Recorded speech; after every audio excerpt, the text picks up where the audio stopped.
Welcome to Man Does Tech, where I solve the problems you didn't even know you had. You start by making sure the battery is fully charged, or better, attach an AC adapter. Power loss will ruin the update.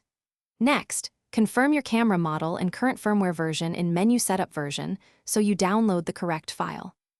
Once you've got the right firmware on your computer, unzip it if necessary and prepare a formatted SD card. Make sure the card is empty and formatted in the camera so the update file copies cleanly and reliably. With the firmware file on the SD card's root, insert it into the camera and keep the card slot closed. Turn the camera on and navigate to Menu Setup version, then select Update. The camera will detect the file. Read prompts carefully, press OK to start. During installation, the camera will reboot or show progress.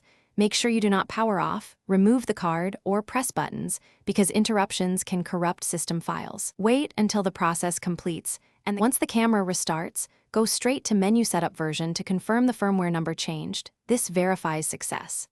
If it didn't update, don't panic. Reformat the SD card and camera, re-download the correct firmware, and try again using a fresh card or alternate USB transfer method. If the camera becomes unresponsive, remove the battery for a few seconds and reinsert it, then retry. If problems persist after these steps, contact Sony support because they can assist with recovery procedures or service options. Thanks for watching.